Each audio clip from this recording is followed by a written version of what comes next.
Macready's Maelstrom, a play for radio by Roger Pine.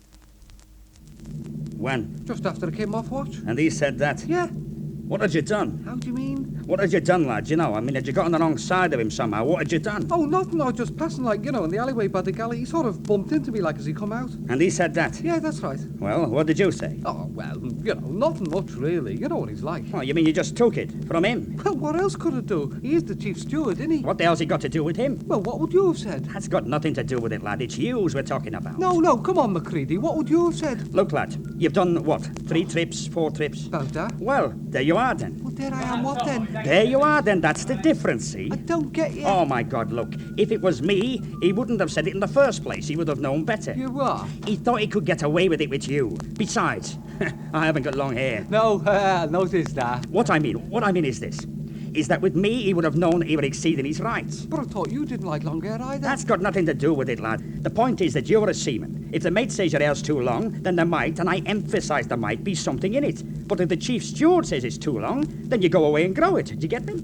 Yeah, I think so. But it only causes trouble, doesn't it? Oh, for crying out loud. I thought you lot were going to change the world. What, me? Yes, you. You're the young generation, aren't you? You're always going on about everybody over 30 being past it. You don't like being told what to do and all that. Well, I don't. Well, then.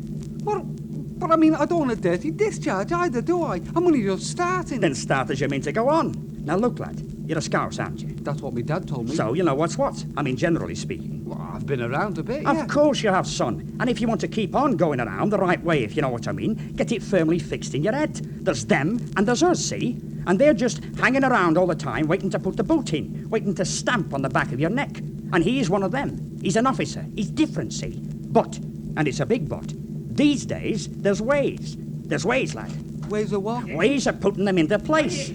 Now, this chief steward, he said to you, a seaman, that you were a filthy little man, that your hair was too long for a Judy, let alone a bloke, and that you better get it cut before he saw you again. Is that right? Yeah, more or less. Well, then. Now, this is what we do. We go to the old man, and we tell him that the chief steward has accused the deckhand of being unclean in his person, that he has personally insulted him, and that he has implied that this seaman is a homosexual. Hey. All of which charges are, needless to say, totally unfounded, okay? But he didn't say anything like that. Oh, yes, he did, lad. He didn't know he did, but he most certainly did, okay? Okay. So, now, we've got him on interfering in another department's discipline, which the mate won't like, and we'll have to do something about. We've shown him up as causing unrest among the crew, which will give the old man heart failure, and apart from anything else, we've even stirred things up a bit. But he won't do anything about it. Not so as we've noticed, lad, but the chief steward will, and that's the point, see?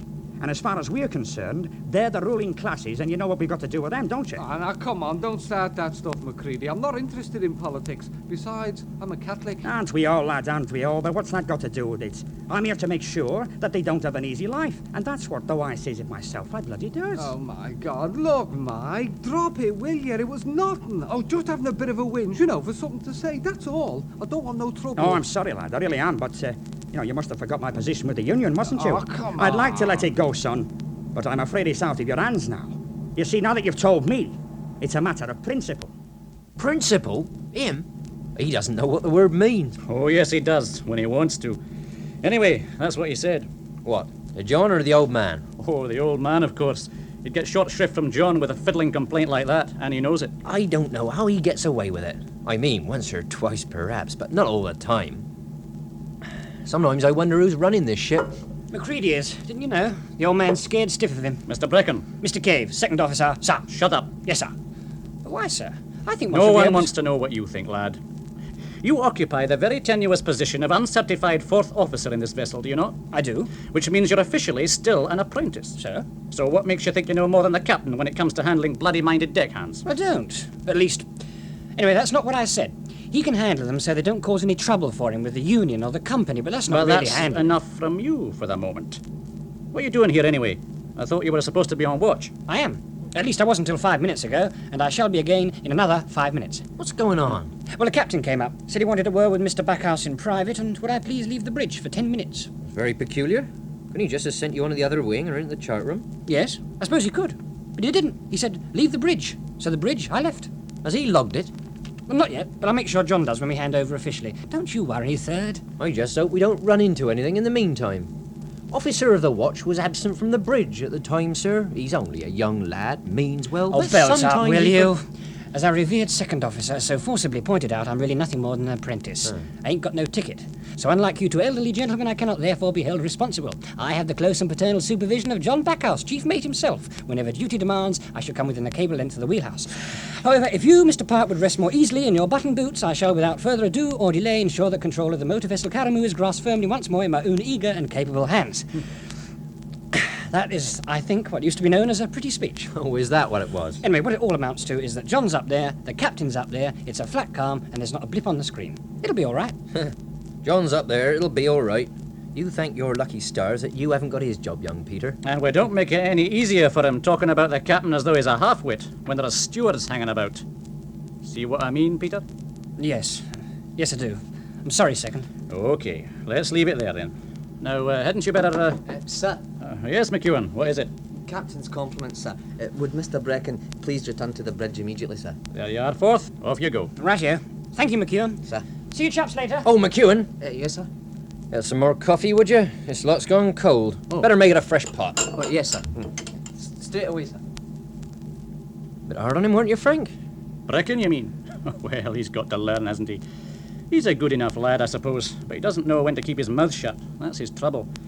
Bit la-di-da, too, for my liking. Well, he can't help that, can he? Father's RN, you see. Broke his heart when young Peter didn't want to go to Dartmouth. Anyway, apart from all that, he's right, isn't he? About Macready, you mean? Yeah. The old man is scared of him, isn't he? Don't know about scared, exactly. He certainly hates his guts, and he lets it show. That's the trouble. God help Macready if the old man ever has a proper chance to get at him. Yeah, but in the meantime, Macready gets away with murder, doesn't he? If it wasn't for John, God knows what this ship would be like. Just as well we've only got one sea lawyer aboard. Rest are so thick they just do what Macready tells them. And one thing you can say for the blighter, he does stay within the law. These days, anyway. You should see his discharge book. He's thumped an officer or two in his time. He even went for one bloke with a knife about 20 years ago. Did he now? Aye. Did time for it, too. Don't know how he managed to get a berth after that. Still, these days, and provided he's sober, he won't hit you with anything harder than Das Kapital wrapped in the union regulations. I wonder what the old man wanted to talk to John about. Too strong for young Peter's ears, anyhow. Want to bet what it was? No, it's a dead cert when you come to think about it. Wants John to sort old Smythe out. Tell him not to upset the seamen and keep his mind on his stewards. Anyway, I reckon we'll find out soon enough. Where the hell's that coffee? McEwan! Coffee, Joldy! Steward? Steward! Look, Mr. Smythe, you do see the position you put me in, don't you? If the man had been a steward, then of course it would have been your affair entirely, but he's not. And I'm not a simpleton, first. You know as well as I do that without Macready, the whole thing would never have been blown up like this. I only told him to get his hair cut. Yes, and look at the result. He told Macready, Macready goes to the captain gets on my back, and I get on yours. Macready's laughing his head off. It's just the sort of thing he thrives on. In itself, it's nothing, but it causes friction. It gets people upset, and I don't want that in this ship. Yeah, well, it's about time something was done about that twerp. If we had a captain who didn't spend his life in fear and trembling of a union dispute, perhaps I think the less said along those lines, the better, Smythe, especially to me. All right. But you know it's true. I mean about Macready. He needs standing on good and hard. If it's in my department... If it was in your department, we'd have a full-scale strike by now or worse. So you keep out of his way. And that's an order, Mr. Smythe. Just as you say. If that's all, I've got a lot to do. That's all. Oh, just before you go, there's something that does concern you. Oh? Chase up that young blighter McEwan, will you? For an officer's smoke-room steward, he'd make a bloody good job in Gardner. Hey!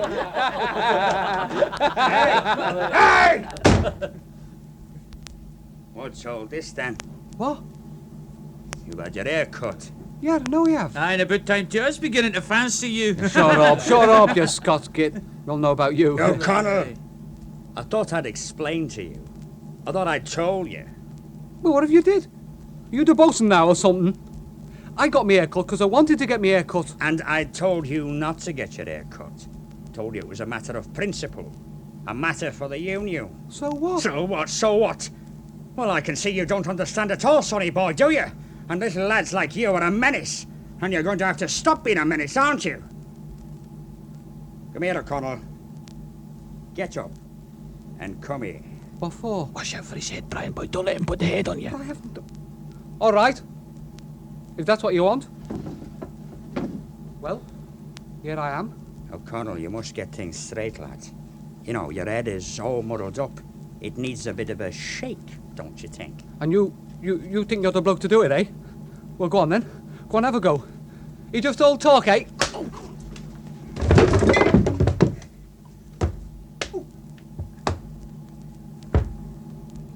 Well, that should do for the moment, don't you think, lads? He's not a bad kid, O'Connell, but he must learn to get things straight. Elliot, you wake him up. Aye. I'm going on deck for a bit. Well, come on, Brian. Come on, lad. Are you be okay? Come on, that's it, boy. Come on. Jimmy, get some water, eh? Right. Aye. Oh, that man's a bloody menace. You shouldn't have tangled with him. That's it, boy. Now, come on. Sit up slow now. Oh, my... That's it. It was a mate. It was a mate. Oh, Alex. I had to do it, didn't I? No, just take it quiet, boy. That's all. Oh, it was a mate, see? Oh, man. He told me to get it cut. Aye, well, never mind that now. Just sit there a wee while, eh? You'll be fine. Oh, I don't know. Somebody's got to have something done about that Macready. Aye, somebody's going to have to do something soon.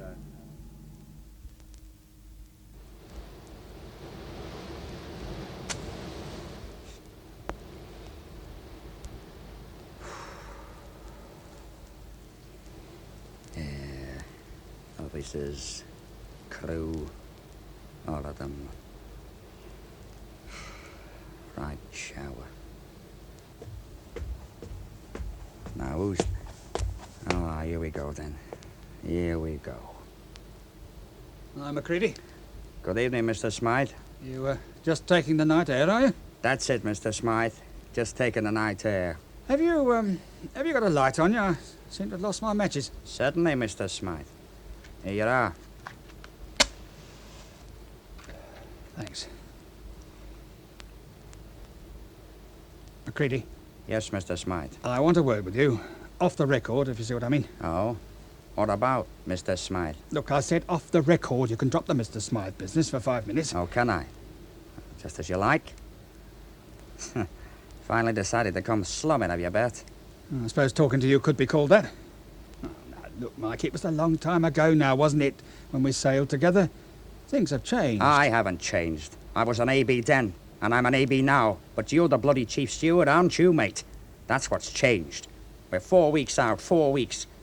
Yeah, I was wondering when you were going to pass the time of day. Yes, well, like I said, things have changed. I can't hobnob like in the old days, now can I? I've got my position to think of, haven't I? Besides, the captain would never stand for it. Yeah, that's very true, he wouldn't. Well, so what's all this about then? All right, I'll come straight to the point. I got the surprise of my life when I joined this ship and found you on it. Oh, did you now? And why's that then? I am a seaman, you know, you often find them in ships. Don't be daft, you know what I mean? Do I? Yes, yes you do. And I wondered what you'd do about it. Whether you'd bring it all up again, if you tell anyone. What are you talking about? You know perfectly well what I'm talking about. San Francisco, 1949. Oh, yes. Yes, that. Yes, I thought it might be that. But you don't have to worry about that, Albert. I've not said a word, not to anyone. I mean, it's all past, isn't it? It's all over now. Is it? I don't think so. You've been trying to cause trouble for me ever since we sailed. Have I? I don't think so. If I had, you would have known all about it by now, Wack, believe you me. Well, what about that business yesterday with young O'Connell? You can't deny that. You were behind that, all right? Is that what's worrying you? Ah, you've got it all wrong, Albert. That was nothing personal. I just don't like officers. I just make things awkward for them whenever I can. Everybody knows that. You gave me a chance, so I took it. I see. Oh, do you? Good. Oh, it's funny. It's really funny, you know. You still haven't got much of a clue, Bert. You get things out of proportion. I mean, think about it. If I was one to bear grudges, you know, I mean, if I wanted to stir up that Frisco business, just think what I could do. Just think what I did at the time, eh? God, it wouldn't just be getting you wrapped over the knuckles by the mate. Did he have a word with you, by the way? You could put it like that. Well, well, now fancy that, eh? And fancy you thinking I was bringing it all up again, eh? You're still really worried, aren't you? Never really been able to rest easy. Oh, I like that, come to think of it. I like the thought of you sitting up there in a sort of muck sweat just because you've come across me again. It's funny. Don't flatter yourself. It's just that... Well, it's a long time since I met anyone who was on that ship, let alone you. And you know what you did. You don't forget something like that in a hurry, I can tell you. I don't suppose you do. No, you don't. And then, finding you here and you start causing trouble all over again. Oh, so you had to come and have it out, like, man to man, eh, did you? Yeah, well, that's fair enough. I understand that. And I'm telling you, forget it, lad. It's past as far as I'm concerned. That's not my way, dragging things out. Relax. I mean that. Do you? I wonder. But it's just like I said. It's years since I met anyone from that trip, and, well, it wouldn't mean anything to anyone else, would it? Oh, probably not. Of course, you never can tell, can you? I mean, it's a small world. It meant something to poor old George, though, didn't it? Still, no point we going into all that. Forget it. Like I've done. Yeah. Yes, I will. But I had to find out. I had to know, didn't I? God, Macready. Yeah? If you'd have been there, it might not have happened. But no, you had to go and get bloody drunk off on your own. You had to... Shut up. Now look, Smythe, drop it. I'm warning you. You say anything like that again and I'll batter you, Chief Steward or not. Now, you got it? From the smell of you, you've been on the bottle. So I'll let it go this time. But I'll tell you one thing you've made me remember. I don't like you. I don't think I ever did, really, even before. George was my mate. You just hung around with us, didn't you? Now, I think you'd better shove off now. I'm starting to remember too much, and I'm getting angry. Oh, dear, Albert, I am. All right, if that's the way you want it. But just you remember, I am an officer now, so watch it in future. Oh, I remember that all right, Mr. Smythe, sir. But you remember something as well. You keep out of my bloody way and off my bloody back, or else I'll fix you and I'll fix you proper. Will you? You just be careful yourself, able Seaman Macready. I've got ways. I've got ways too. Now, go on. Go on, off you go. You having trouble, Mr. Smythe? Huh? Oh, hello, Thad. No trouble. You sure? Yes, quite sure. Just something I wanted to say to Macready. I've finished with him now. On your way, Macready. Yes, sir. Good night, Mr. Piett. Mr. Smythe. Albert? Yes? I mean stirring things up with that blighter, have you? No, of course I haven't. Sounded to me as though you was having a row. Yes, well, Now look, Third.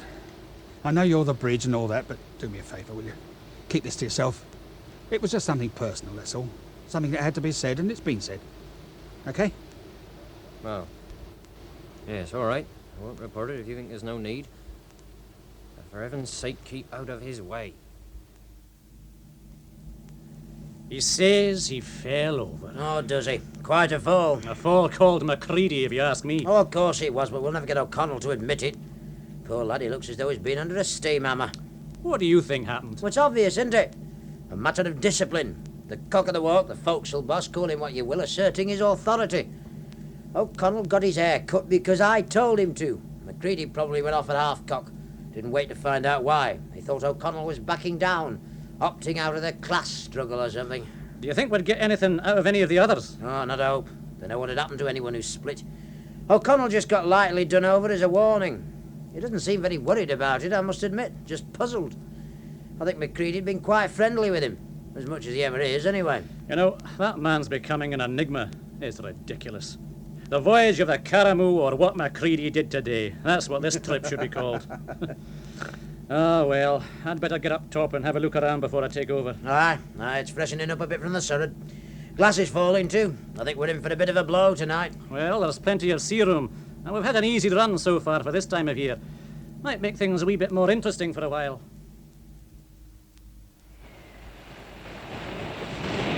It's 9 all the time now, sir. Must be gusting well beyond that. Yes. How's she feel, Quartermaster? She's still answering fine, sir. Good. So she should be. It's not a hurricane, yet. I'll keep her at this speed for a while longer then, Mr. Cave. How's the glass now? Seems to have stopped falling, but that's about all, sir. That'll do for the moment. Must have been blowing hard to the starboard of us for days, sir. This sea didn't come from nowhere, that's for sure. Very astute of you, Mr. Cave. but at least I can keep ahead into it without altering course, which is something. We may be making only 4 knots, but we are making them in the right direction. O'Connell! Yes, sir. Go below through the chart room and tell my steward I want some coffee for Mr. Cave and myself straight away, and tell him I don't care what he laces it with so long as it's whiskey. Now go on, man. Jaldy now. Aye, sir. I'm a bit worried about the deck cargo forward, sir. It's taken a hell of a pounding. If those drums get loose, it won't be very funny at all. Good God, man, you've had the lashings checked, haven't you? Mr. Piett saw to it before I took over, sir. He got the awnings off her and sent the boatswain round all the loose gear as soon as he saw what was happening to the glass, sir. As he should have done.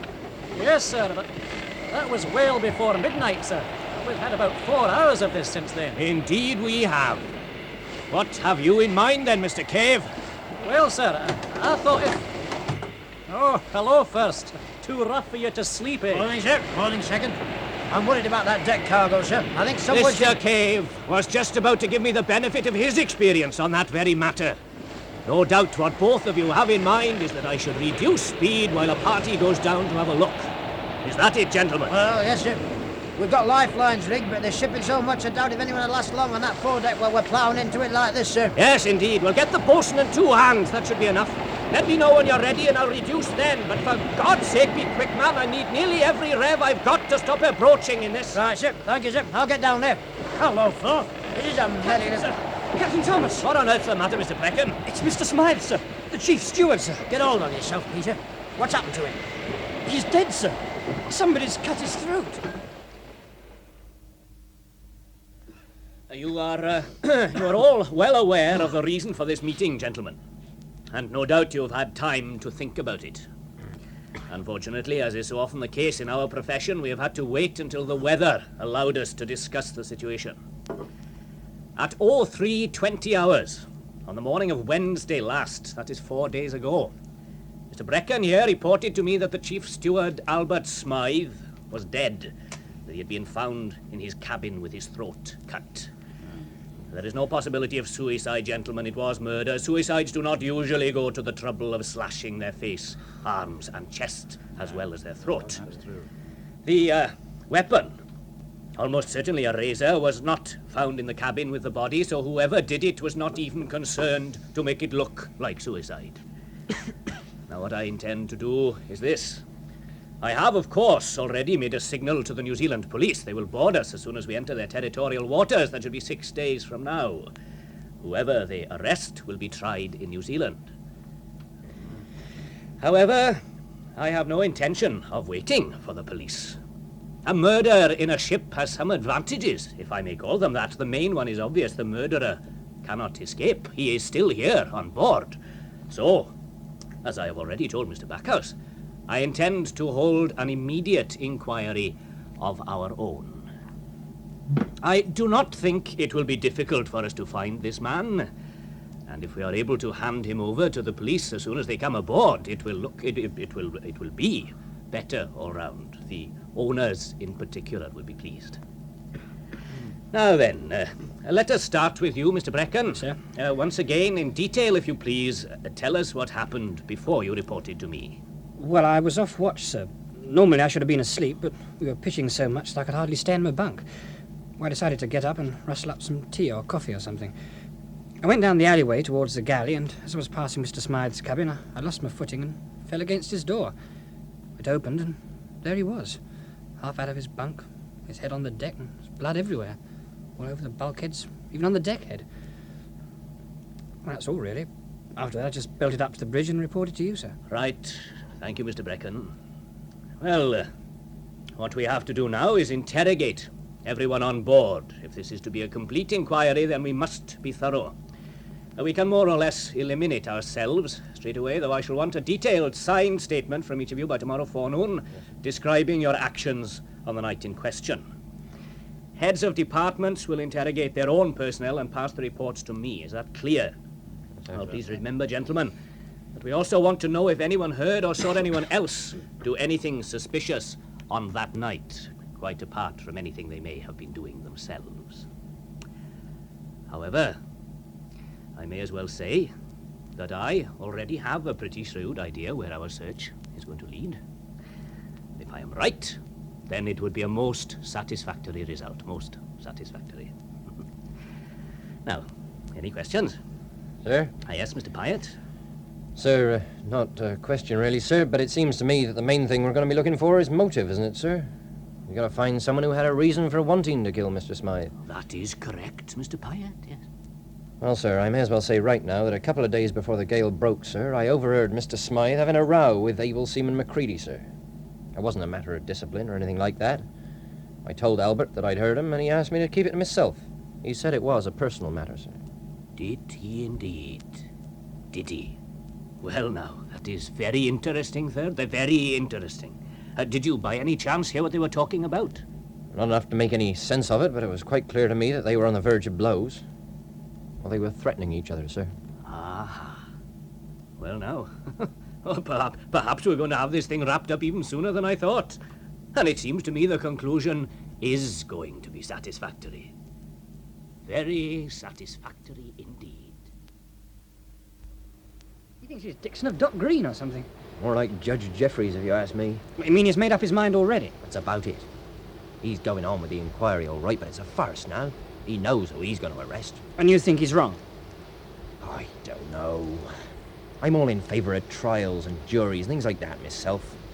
You know, 100 years ago, we'd have had Macready swinging from the main yard by now. Yeah, but do you think a trial's going to make much difference? I mean, he did do it, didn't he? Ah, looks like it. I did hear him threaten Smythe, didn't I? Yeah. And there was definitely something rummy going on between them. Well, whoever it was has got it coming to them. Should have seen the mess in that cabin. Glad I didn't. But even from what I overheard, it's enough to hang a man on, isn't it? They don't hang them anymore in New Zealand. They're the same as us. But I see what you mean. It's all a bit circumstantial, isn't it? On the other hand... If he didn't do it, who did? Nothing come to light so far. I reckon it was him, all right. I just don't like seeing the old man gloating, that's all. It's the sort of thing he's been wanting to happen ever since Macready joined the ship. And now... And now it looks as though he's got him by the short and curlies, doesn't it? Well, Mr. Backhouse, all secure? Yes, sir. Good. Very much as I expected. It's nice to have things sorted out so soon, don't you agree? Yes, very nice. I can tell you it did my heart good when young McEwan said he'd actually seen Macready up there that night. What with that and Mr. Pyett's evidence and the man's past record, I think we've got him this time, Mr. Backhouse. Yes, I don't mind telling you this is a very happy day for me. Yes, sir, I can see that. Yes, very happy. Of course, we still don't know why he did it, do we? Well, how can we if he won't tell us? Hey, poor old Smythe certainly can't, God rest his soul, but then we're not policemen, are we, Mr. Backhouse? We're not lawyers, after all. It's up to them to sort out the details now, isn't it? We've done what we can in the meantime, and all things considered, I think we've done very well indeed. It won't take them long to have a ferret around and find out what there was between Smythe and Macready. They'll get it out of him. What happens now, sir? Now?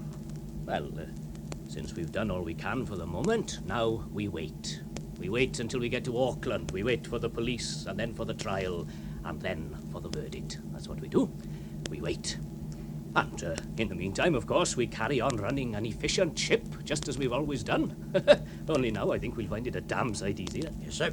Oh, just one other thing first. I don't want anyone to talk to him or have any contact with him at all, come to think of it, until we've reached New Zealand. See the second steward and make arrangements about food for him and so on, but no one is to be left alone with our prisoner, eh? See to that, will you? Yes, sir, of course, sir. I thought I might have a word with him, sir, if you don't mind. With Macready, I mean. Did you, Mr. Backhouse? Oh, no, I don't think that would be wise, do you? You know what he's like as well as I do now, don't you? I think it's better if he's left nice and fresh for the police. We don't want to confuse the issue now, do we? Please make this apparent to the other officers if you'd be so good.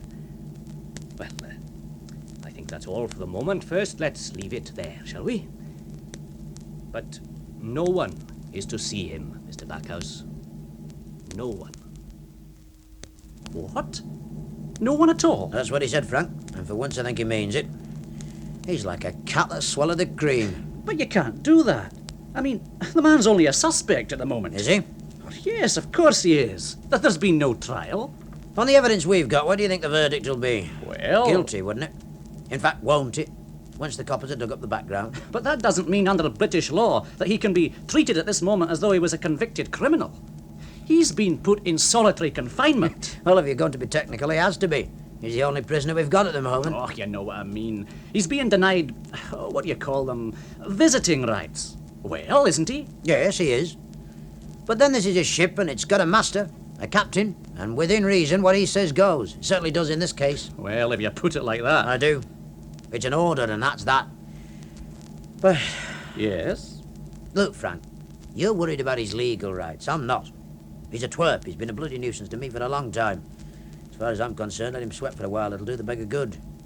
But all legal niceties apart, if you were on the jury, even on the evidence we've got so far, what sort of verdict would you bring in? Yourself, I mean. But I wouldn't be on the jury. I know the man. That's one of the things I'm driving at. If you didn't, you might think differently. Anyway, what do you think? I think he did it. Yes? Oh, yes, well, of course I do. Well, look at it. He's known to have had a row with Smythe. He's got a past record of violence, of attacking officers. He's the most bloody-minded sea lawyer I've come across, and the cleverest. And to cap it all, he was seen in the alleyway outside Smythe's cabin by a man who's quite neutral, who's got no axe to grind one way or the other, on the night when Smythe was killed. Well, I mean, what would you say? I'd say he didn't do it. What? Look, I've told you. I don't give a damn about Macready. I don't mind what happens to him in the meantime. The old man could have been flogged for all I care, but I do know him. I know him far better than anyone realises, including him. And that's the point. A copper, especially a foreign copper, won't know him. He'll go by the facts as he sees them, and he'll be wrong, just like you are. Macready didn't do it. Then who did? God knows, but it wasn't him. How do you know? Because I know him. He's capable of it, I'll grant you that. I mean, he could have killed Smythe. He might have even wanted to. But he wouldn't have done it like that, and that's the point. That's the point I hope the coppers will see when they come aboard. Look, whatever you say about him, he's not stupid. You said he's the cleverest sea lawyer you've come across. Oh, I know I did, but... But nothing, Frank. Nobody but a madman's going to commit a murder like this one in a ship this size 9 days from the nearest port, are they? Oh, perhaps not. But, well, perhaps he was drunk or just blood mad. You know, in a blind rage. Macready doesn't have blind rages. That's what's so nasty about him. If he wanted to get rid of somebody so much that he thought it was worth the risk, they'd have gone overboard. I reckon there's a nutter aboard somewhere. At least that's all I can think of till the coppers get going. It's not very original. I know it's not. But neither is immediately deciding it's Macready. What I want to make sure of is that when the police do take over, they don't regard it as an open and shut case, the way everyone else is doing round here. The method's all wrong. If Smythe had been found ashore with his ribs kicked in and his jaw broken, then I'd have said straight away, get Macready. But this? No. What are you going to do then? You mean I've convinced you? Let's say... nearly. Well, that's better than nothing. Oh, I'm not quite sure. I think I'll have a private chat with McEwan. He's the one who actually saw him, or said he did. And then? And then, if there's no other way round it, I'll have a little talk to the gent himself, Captain Thomas Orders or not. I see. You really are worked up about it, aren't you? I suppose I am. But not for the reason you think. What do you mean? Well, the way I look at it is this. If they were still hanging, I might think differently, but as it is, I don't. Well, that's as clear as mud. Give us a chance, will you? Look, at the moment, Macready's well on the way to getting locked up for life, or for a long time anyway, and that'd be nice. I don't like him very much. The world would be a better place, I reckon. What? Even if he didn't do it? Even if he didn't do it. There's a lot he has done he'll never be caught for, you can bank on that. No, what I mean is, I wouldn't lose a wink if he got lumbered with this business, but for one thing. If they convict Macready, the swine that did do it's going to be laughing, isn't he? That's what worries me. You think on it. Now I'll go and have my chat with McEwan. All right, McEwan, sit down, will you? Thank you, sir. Will you have a cigarette? Thank you, sir. Light? Thanks, sir. Right then. Now let's have a little chat, shall we? I never get much chance to talk to you stewards except to yell for more beer or something, eh? Yes, sir. Well, I thought we'd try and put that right. How long have you been at sea, McEwan? About 2 years, sir. And why did you decide to come to sea? In the family, was it? Well, in a manner of speaking, sir. Yeah, what manner of speaking? Well, my daddy was in the Navy. Oh. RN, sir, during the war. Was he? So was my father. Where did yours serve? Mostly in the Atlantic, sir. But he was at the Dardanelles. Gallipoli, sir. He was there. That was the First World War, son. Aye, sir. That was the war he was in. Was he? How old are you? 20, sir. Ah. Is your father still alive? Oh, no, sir. He died, sir, when I was about 2. My mammy brought me up. She's dead now, no, sir. Oh, I'm sorry to hear that, McEwan. What did you do before you come to sea? Oh, I was a waiter for a while, sir. That's how I got this job. And before that, I was a sort of kitchen hand and that kind of thing. You know, sir, peeling tatties and washing up and that. I see. Do you like your job now? Oh, yes, sir. I like it fine. Oh, that's good. Tell me, do you like women? Oh, aye, sir. You could say women were one of my hobbies, sir, if you know what I mean, sir. I think I do. Thank God for that. Well, now, McEwan, you never thought of being a seaman? Oh, aye, sir, but I'm no very big, you see, sir, and, well, I had the experience of the catering side. Oh, yes, of course. Well, that's all very interesting. Now then, tell me, lad, off the record, as it were, what did you think of Mr. Smythe? The chief steward, sir? Huh? Oh, well, he was all right, sir. You liked him, did you? Well, I mean, you know, sir, he was my chief and I was just me, if you follow my meaning. You mean you didn't really know him? That's it, sir. I only come across him in duty and discipline and things like that, sir. You'd not met him before you joined the ship? No, sir. Now, how about Macready? Do you know him? Oh, well, sir, everybody knows Macready, sir. Yes. You had much to do with him, have you? No really, sir. Stewards and seamen, well, we kind of keep ourselves to ourselves. But you're sure it was him you saw in the alleyway that night? Oh, aye, sir, I know him that well, all right. Ah, what were you doing there? You weren't on watch, were you? But I've told you all this, sir. I've told the captain, I sir. know you have, but tell me again. Well, it was like I said, sir. In the Gale, sir. I couldn't sleep and I was worried about the stuff in my pantry, sir, so I come up to a look. Yes? Well, the place was a bit of a mess, sir. Things had fell over and broken, that, sir, so I started to get it all ship-shape and, well, I did what I could at that time of the night. Well, I'll be honest, sir. You do that? Well, I thought I'd just have a wee dram and a QT, so I put the light out and... Well? Then, well, it was then I looked out down the alleyway. You know, sir, just to see if... Yes, I know. Get on with it, lad. Yes, sir. Well, that's when I saw him, sir. Macready, sir. He was coming out of Mr. Smythe's cabin, sir. Was he? Well, you didn't say that before. You said you saw him by the door. Well, I mean, it looked as if he was coming out, if you see what I mean, sir. I mean, he was by the door, like, sir. I see. You'd better make up your mind, lad. You've got to go through all this in court, remember? What did you do then? Well, he went off, sir. Down aft. And he was looking all around him, sir. But he didn't see you? No, sir. I tell you, I had the light out in my pantry, sir. And I was half a hint the door, if you see what I mean. Mm-hmm. Well, that seems fair enough. That'll do for now, McEwan. The police are going to be asking a lot of questions when they come aboard, so we've got to have everything ready for them, haven't we? Right then, cut along now. Right, sir. I hope I've been some help, sir. What? Oh, yes, you have, McEwan. You have indeed. Well, John? Oh, I don't know. I really don't know. Oh, why not leave it to the coppers? If you're right, they're bound to see the same loopholes. They'll know it's not as simple as it looks. Oh, will they? Or will they just see a way to a quick arrest? Did you get anything out of McEwan? Nothing we didn't know or couldn't guess already, except some family history and a vague feeling. I'll keep that to myself for the moment. It's facts we want. Look, what about young O'Connell? He had a grudge against Smythe, didn't he? Nobody seems to have worried about him. I have. He was on watch. Bridge lookout. With you, as a matter of fact. Yes, I know, but I've just remembered. The old man sent him below to get us some cocoa. When? Just before you came up. You were worried about the deck cargo. Oh, aye. But he wouldn't have had time then, would he? I'd only been there a couple of minutes when Peter came charging up saying Smythe was dead. Besides, you don't go round carving people up like that just because they tell you to get your hair cut. Or do you? Oh, it's something else for the coppers to worry about, I don't know. There seemed to be an awful lot of people wandering about the ship that night who should have been tucked up in bed or on watch. There was Peter, who just happened to be passing and found the body. Oh, for heaven's sake, John. You can leave him out of it, surely. I know, but he was there. And then there's young McEwan, who hadn't got any motive either, but he was there too. And now there's young O'Connell, who might have had a go, but probably didn't. And there was Macready, who probably did. Aye, it doesn't seem any way around it, does there? But why? Oh, let's have a drink, then I'm going to turn in. I've had enough sleuthing for one day. I've got a ship to run as well. The coppers will be aboard tomorrow anyway. Then maybe you'll relax. Maybe. But there's one more thing I can do before I give up. What's that? Tomorrow morning, I'm going to see Macready and the hell with the old man. Steward, 2 beers. Each. John, don't be daft. Let it rest now. The man's not worth it. He's just not worth it. Hello, Macready. Well, well, well. It is me old friend, Mr. Backhouse. And to what do I owe this honour? So tell me you're not worth the bother, Macready. What do you think? They're very probably right, whoever they are. Right, what you on about, Mr. Backhouse? Nothing. I just thought it was time we had a chat. Police boat will be alongside in about 4 hours. They'll have all the details by radio, of course, but they're bound to want to go over it all again. I thought we might get a few things straight first. Do you feel like talking? Look, I've told you, haven't I? I'm not saying nothing until they give me a lawyer. And he'll be a good one too, mark my words.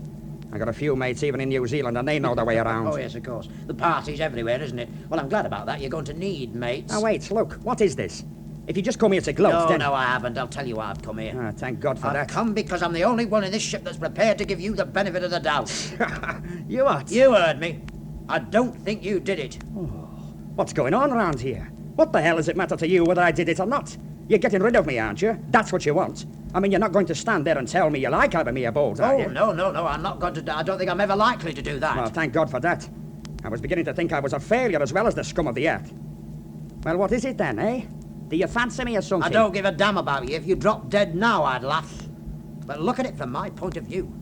If you don't open up now and tell me exactly what happened that night, it's odds on that you're going to be locked up for a long time, a long way from home. I'm trying to stop that happening. And there's nothing personal in it. It's nothing to do with you. I just don't want the bastard that did do it to get away with it. If they lock you up, he's going to be laughing, isn't he? Now look, forget I'm an officer and that you're the great white hope of the revolution, and look at it like that. Look at it like that and talk sense. Yeah, I think you mean it. I really think you mean it. All right then, Mr. Backhouse. What do you want to know? Did you do it? No. No, as a matter of fact, I didn't. But the trouble is I haven't got a clue who did. That's one of the reasons I've kept my mouth shut, see? I had to have a think first. But whoever it was, made a horrible mess of him, didn't they, eh? Yes, they did. But how do you know? How do you know what he looked like? You don't mean Yes, I do. I saw him after. Oh, yes, I was there all right. I even went into his cabin after he was dead. Why? Look, you better sit down. This is going to take a while. Now I've started, I better tell you the lot. Better tell you all about old Smythe and all that. Now, you got a fag then, have you? Yes. Here you are. Ta.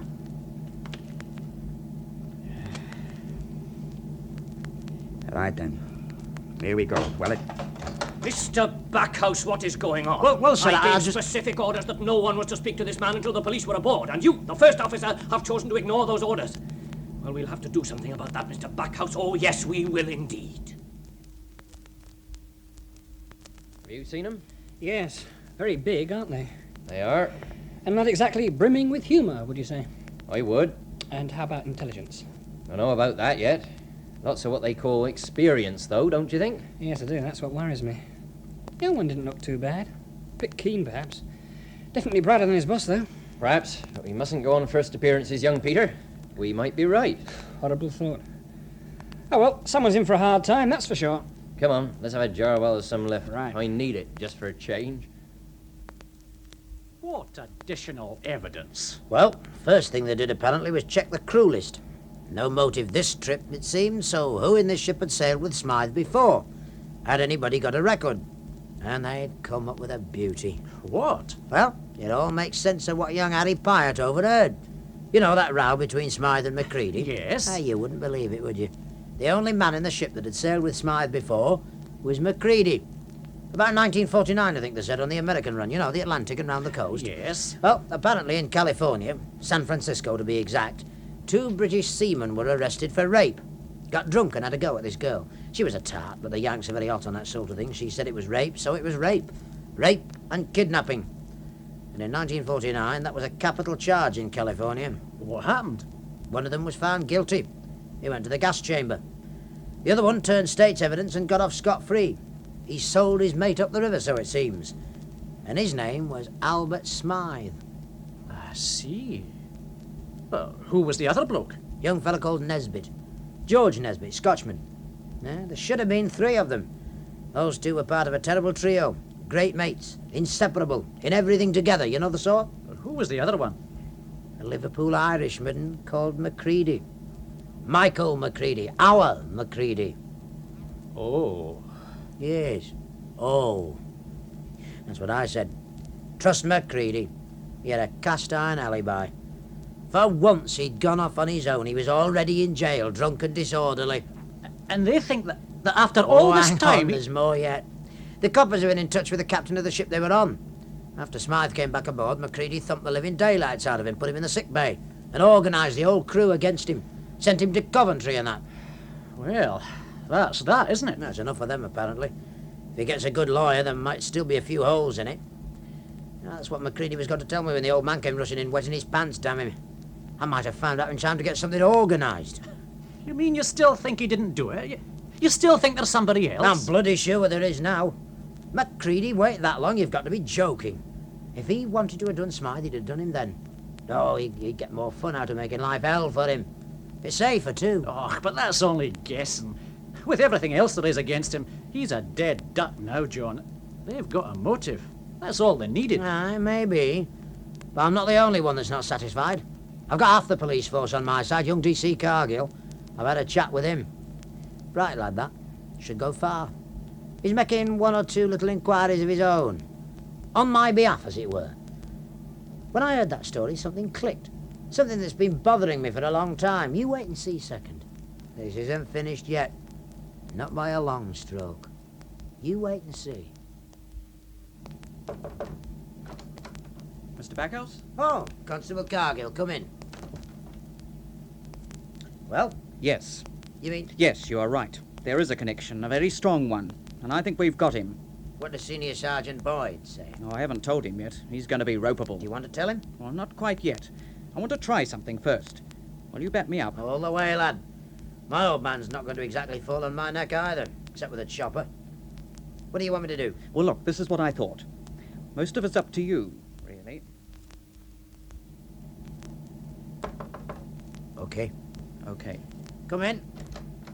Your beer, sir. Oh, yes, thanks, Stuart. Put it down there, will you? Right, sir. Pour them, will you? Yes, sir. There are 3, sir. Ah, that's right, lad. One for me, one for Mr. Cargill here, and one for you. For me, sir? Yes, one for you, Nesbit. What? Watch him! Watch the razor! I've got him. Drop it, boy. Drop it.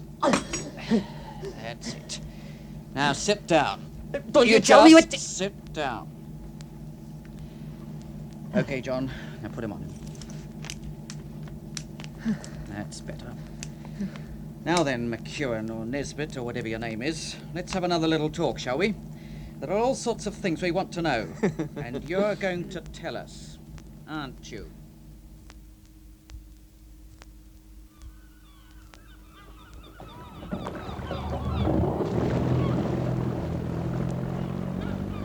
Well, there they go. Can't say I'm sorry to see the last of them. Any of them. Seemed like he was enjoying it. He's not normal, is he? That's what his lawyers will say. You can bank on that. Can't say I'd ever noticed much wrong with him myself. Never thought he was very bright, but that's about it. But he must be a nutter. To do a thing like that and calmly go on serving coffee and beer and trying to help everyone who asked him anything about it. The moment they accuse him of it, he breaks down and makes a full confession. But if he's not balmy, then I am. I just don't understand it. Well, we'll see what comes out at the trial. Makes you go cold all over, doesn't it? What do you mean? Think about it. If it wasn't for John getting a bee in his bonnet, they'd have made a pretty good case against Macready. We'd have sailed off happily into the sunset, and that little swine's still aboard. Yeah. Thing is, we probably would have been safe enough. He just seems to have had this one twist. I wish I knew what put John onto him in the first place. I'll tell you. Later. Now that we can stop playing coppers, perhaps we can get back to being seamen again. We're moving into a proper berth on the tide. There's going to be press everywhere, so I want this ship to be a credit. How about you two old women stowing your gab and doing something about it? Come on, let's get it alongside. Then I'm going to get very drunk. And you'll both be welcome to join me. Well now, Mr. Backhouse, let me put it like this. Can we let bygones be bygones? You were right, and I was wrong, and I'm sorry. Things could have been a lot worse. Well, the main thing is they're not, sir, so, cheers, sir. Cheers first. Now, for heaven's sake, will you tell me how you found out why McEwan, what on earth, put you onto him? Well, luck, really, sir. I had another talk to him after we'd interviewed him together, you see, sir. He told me a lot about himself. He lived in a world of his own half the time. It didn't ring true that he'd get up in the middle of a gale to tidy up his pantry. But I let that go because he admitted having a sly dram out of one of our bottles. It was nothing specific, sir. It was just a general feeling there had to be somebody else. I see. And it wasn't until the police came up with that tale about Macready and Smythe in the States that I could see any reason for anyone wanting to kill Smythe. But once again, Macready didn't fit. He'd never have waited 20 years. So what if there was somebody else aboard who was connected with that business? I mean, half the crew are Scots, and the man who went to the chair in Frisco was a Glaswegian. Was there a pal, or more important, a relative? And in particular, what about McEwan, do you see, sir? Oh, yes, I do indeed, Mr. Backhouse. Well, Go on. There wasn't time to check 'em all, at least not unofficially. So I took a chance and persuaded DC Cargill to dig up McEwan's background. And that's what did it. He didn't seem to have one. Nothing at all before he came to sea. So Cargill did the routine thing and found that he'd changed his name by deed poll just before he joined his first ship. He changed it to McEwan from Nesbit. And Nesbit was the name of the chap that was executed in America in 1949. They were brothers. Never met each other, but they were brothers. The young one was born the year the other died. So we tried it on. And it worked. The boy is mentally disturbed, isn't he? Probably is, but only about this one thing. I mean, of course, the life he'd led in the Gorbals doesn't actually produce perfectly adjusted types, but it seems as though he'd been weaned on the idea of getting the bloke that had done for Brother George. And now he's more or less happy. I mean, he went for a razor when I called him Nesbit, but almost straight away after that he relaxed. Wanted to talk about it. Seemed very proud of the whole thing. But didn't he know about Macready, that he'd been a great friend of his brother's? No, apparently not. That's the daft thing, that they all ended up in the same ship again. He's sort of poetic justice in a twisted sort of way. Exactly who is benefiting from the justice, I'm not quite sure, except perhaps Macready. And that brings us to another point. Have you seen him? Have you talked to him? Oh, only the once, sir. I told him that McEwan had been charged and that he was more or less in the clear. What did he say? Well, he said, thank you very much for all your help, but I know you didn't do it for me, so don't expect me to be grateful, or words to that effect. Typical. Yes. So, if the police are satisfied, it rather looks as if we're stuck with him. Oh, no, not quite, not quite. I have some resources first, some resources. I have been in touch with the company, you see, and they have suggested, I may go so far as to say they have agreed, that in this eventuality he is to leave the ship. What? Yes, that is what they have agreed. I mean, after all, after what he's been through, there is a case for what might broadly be called compassionate leave, eh? Hey, Mr. Backhouse, Macready is to be flown home. Rapidly, Mr. Backhouse, rapidly. Flown home? Me? What for, Mr. Backhouse? I should have thought it'd be obvious. Well, I beg your pardon, sir, but, I don't understand. Don't you? Well, that's what's going to happen whether you understand or not. You better get your dunnage together. Ah, just a minute, sir, just a minute. I don't want to get home. I'm quite happy here. Are you? Yes, sir. And besides, I signed on for the round trip. I can't leave the ship. I can't leave you in the lurch like that. Macready, you are going home. It has been arranged, the company have agreed, the captain has decided, and I'm telling you, get it? You need a rest. And you are going to have a rest. But I don't want a rest. I've got a job to do. What, are you going to get an AB with my experience, eh? As far as I'm concerned, Macready, I never again want an AB with your experience. The job you have to do can be done in some other ship. Now, I think that's all I have to say to you. There'll be a taxi waiting on the dock in 30 minutes. There will be an aircraft leaving Macready Airport 2 hours after that, and you'll be on it. You'll be home for Christmas, lad. Think about that. After all you've been through, it should be very nice for you. Think of Lime Street on a wet day. All right then, Macready, on your way, lad, on your way. Yeah. I've got no choice, have I? That's it, lad. For once, you've got no choice. It's a blooming maelstrom, lad. A blooming maelstrom, and you're right in the middle of it.